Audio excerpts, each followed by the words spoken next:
Hello and welcome to the Ask Dr. Pickel show, where we help people find answers for chronic health issues, chronic health problems. All right, so today we are having kind of a research update on some interesting information, a study that I saw, and not a lot of people will probably like this information because everybody likes their coffee. So yeah, coffee. What's up with coffee, and is it a problem? If you saw the title screen, yeah, you might think, hey, there might be an issue here. And don't get me wrong, this isn't going to say, hey, stop drinking coffee. This is going to relate to maybe the amount of coffee that you possibly drink, which hopefully you don't. So this was a very interesting study here, and is out of a journal called Nutritional Neuroscience. And in this study, they're talking about high coffee consumption and related to brain volume and your risk of dementia and stroke. So, it's like, hey, wait a second here. This may not be good stuff. So what they saw is that people who drink 6 or more cups of coffee a day, hopefully you don't, but if you do, that is associated with smaller brain volume. It means your brain starts to shrink. Not good. And also increases your risk of dementia. And this is a pretty large study. It's actually out of the United Kingdom, so maybe it's just them. No, I'm sure it's global, because there's like there was actually over 500,000 people in this study. Although the brain imaging only included about 100,000 people, and what they did is they checked their blood, they checked their urine, they did MRI imaging, and these investigators also had them fill out questionnaires of, hey, do you do this? Do you do that? How much coffee do you drink per day?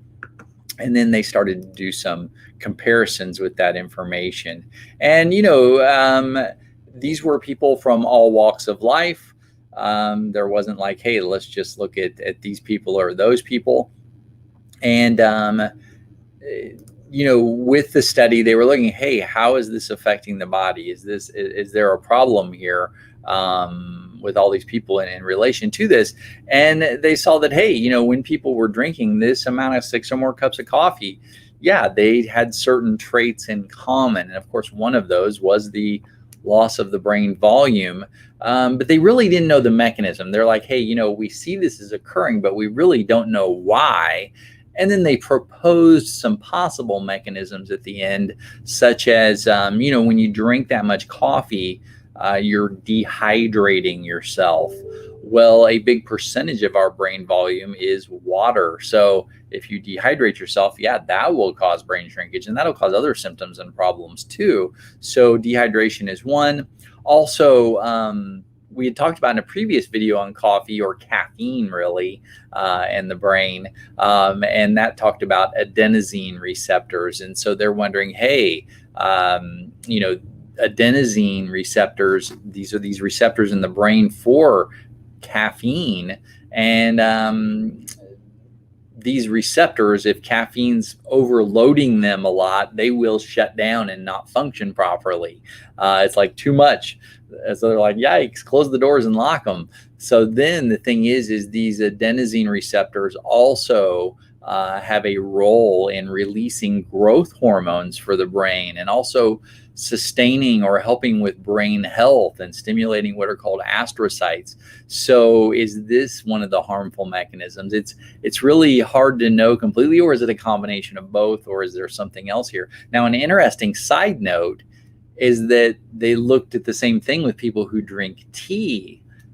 Did not see any problems there with any of these issues with tea. So, a lot of teas have just as much caffeine, and especially in the United Kingdom.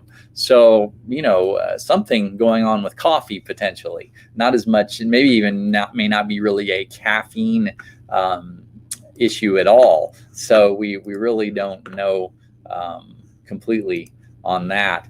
But I thought this was very interesting information. And again, just when people drink a lot of coffee, coffee is, of course, a stimulant. There are other bad stimulants that could be worse that people could be using, yes. But just the fact that you need that much stimulant, especially if you're doing 6 or more coffees a day, you should be recognizing, hey, that I may have an underlying health issue. I may have something that's affecting my energy production or bogging down my ability to make energy in my body. So that might say, hey, there might be a health condition involved here too. And a lot of times when our energy's low and we're drinking coffee and keep going every day, or even using other stimulants, we may go to the doctor. He may say, hey, your blood pressure is a little high. Everything else looks pretty good. Why am I needing this? Why am I needing this much coffee to get through my day? They may not find that with regular tests or regular methods.